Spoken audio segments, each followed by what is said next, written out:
In this video, we're going to be talking about contrast and why it's probably one of the most important principles in art. I'm going to explain how it is utilized in art direction and how you can apply it to your own art as well. I'm going to be using this piece that I created in Procreate a while back to demonstrate that. And some people were so surprised to know that I painted it on Procreate, sharing their frustration with getting used to the app and how they can't imagine creating a painting that detailed on it. And this is where today's sponsor, Skillshare, can help you with that. Skillshare is the largest online learning community for creatives taught by experts in their fields. As digital artists, we have so many skills to keep up with, and Skillshare offers thousands of classes to help you master tools like Blender, Procreate, and even classes on productivity and planning, which I know many of us artists struggle with. As a content creator, I've realized that there's always so much to learn, whether it's video editing, improving on-camera confidence, or crafting engaging videos. It just so happens that Skillshare offers learning paths, which are curated class collections designed to help you master specific skills, including paths for growing your YouTube channel and editing your videos with DaVinci Resolve. Expand your skill sets and accelerate your learning journey now by accessing these incredible classes with my special link in the description below. The first 500 people to use the link will get a month free trial of Skillshare. And thanks again to Skillshare for sponsoring this video. Most, if not all, decisions that we make in art involve contrast. So, why is contrast so important? It helps us to create hierarchy and readability in a piece. To show this, think of a paragraph of text. The content doesn't matter, but from a distance, all the words look equally important. However, if we underline a few words, it emphasizes them and adds visual contrast. If we add even more contrast to some of those underlined words, they'll stand out even more. Layering more visual contrast makes the emphasized text stand out even more, creating a hierarchy where some text stands out more than others. It's incorrect to say, however, that the less emphasized text isn't important, for without it, we would miss nuance and context. Similarly, we can use contrast in visual art. Instead of using italics and underlines, we create contrast by manipulating other characteristics and elements. For example, we can change shape size, shape types, height, color, values, and even abstract ideas like metaphors such as good and evil and the oppressed versus the oppressor, just for a few examples. Identifying and assigning the different characteristics for different designs is essentially what art direction is. For example, when working on a design for different factions, it's important that you create rules for the visual design of the two, that they are distinct, and also communicate the story and purpose that they are made for. For this piece, I want to create a contrast between the humble, inviting village in the foreground and the oppressive castle in the background. The general art direction that I had in mind was to use warmer colors and wood for the village to make it cozy and inviting. As you move towards the castle, however, the colors become colder and it's mostly constructed out of stone. To make the castle feel even more oppressive, I made it much taller, looming over the lower lying village, and the village has more lush foliage compared to the castle. These were the main contrasts and art direction that I wanted to establish. You'll also notice that the architecture becomes more opulent and fancy as you get closer to the castle, adopting a little bit more of an Art Nouveau kind of style, reflecting the increasing wealth between districts. With that said, there are some cases where a degree of similarity or overlap of characteristics and art direction is actually important. Since all of these districts and architecture are part of the same city, I wanted a common thread that ran through them. So I decided to make the architectural design mostly made of rectangular prisms and triangular prisms, and to use stone as part of their construction. Even within areas of specific characteristics and art direction, you can still have smaller and more subtle contrasts within them. In the village in the foreground, for example, the art direction uses mostly warm and natural materials like straws for the roof, plastered walls, cobblestones, and bricks. The shapes are mostly square with triangular roofs and semicircle windows. However, instead of making the two buildings look exactly identical, I made one with an overhanging element supported by pillars in order to create some negative space.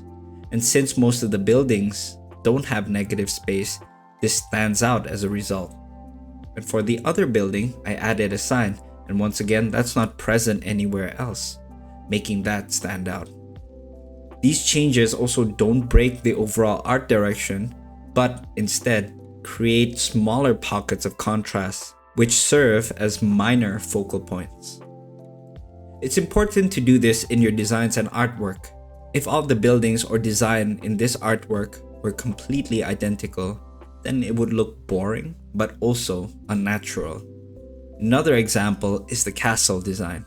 While most of the shapes are big, blocky, and triangular, the smaller focal points include cylindrical towers with conical roofs on the right side, and the thinner elements creating negative space on the left-hand side.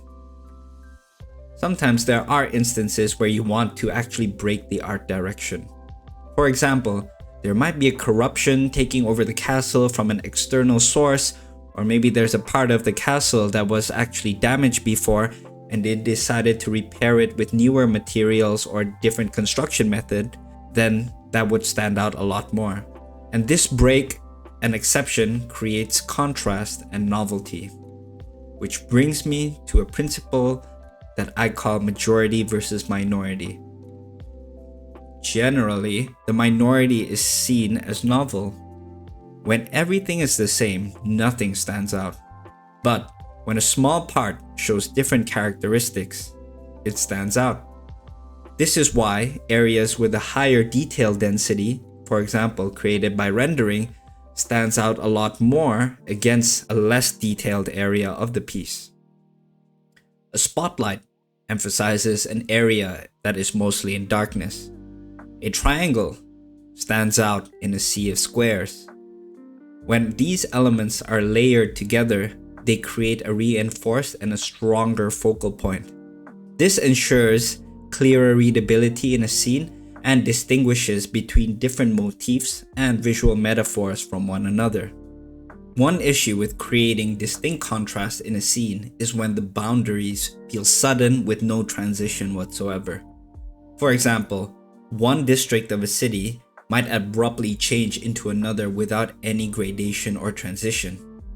Or a building might look out of place without any weathering or foliage growth in an environment that is full of nature. While this can happen in some instances, if you want to depict a more natural, lived-in environment that feels like it has aged over time, I do suggest making some transitions. So you can do that by borrowing the different art directions between two distinct areas and trying to find some overlap between them, and gradually fading out as you go further deeper into another area.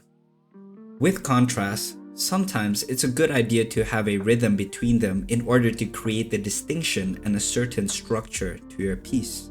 As a very simple example, imagine if there was a pattern of the letter A repeated multiple times. Nothing will stand out. However, when you have the letter B introduced and you create an alternating AB pattern, for example, it creates the distinction between the two different letters, and it also creates a logical structure that the viewer can understand. When it comes to how we can represent it in our art, rather than using the letters A and B, we can replace that with contrasting elements such as light and dark or warm and cool. And I decided to use a pattern of a majority dark foreground with a majority lit midground and a majority dark background with the castle. Lastly, introducing rolling fog and clouds that are cooler and brighter in color in order to break up the layers of relatively warm architecture that is in shadow, helps to break up the piece and also create the rhythm that I was talking about earlier. It might be a little bit tricky if you're not as familiar with these elements of contrast, and especially if you're just starting out in art, to try to balance and juggle and consider all of these as you're making your artwork. But like any skill, it just takes a little bit of time, and I suggest isolating all of these different forms of contrast, especially the major ones such as shape contrast or even value contrast, and making sure that you master each one of them individually before you try to consider too many other layers. And I've created videos where I show you how I approach understanding values better and how to approach studying them. I even made videos talking about the different types of shape type contrast and even shape design contrast, so that you guys can get a little bit of a primer to some of these more major forms of contrast. And I'll put them somewhere down in the description box for you guys to check out. I promise you that a lot of these things will feel a little bit more instinctual, and as you even build up your visual library, you're going to be able to create all of these art directions of different contrasts in a scene more instinctually. If you found this video to be helpful, I would appreciate it if you guys could share it with someone else that you think would find it helpful as well, as it would really help out the channel to grow. Until the next video guys, take care, and as always, stay stretchy.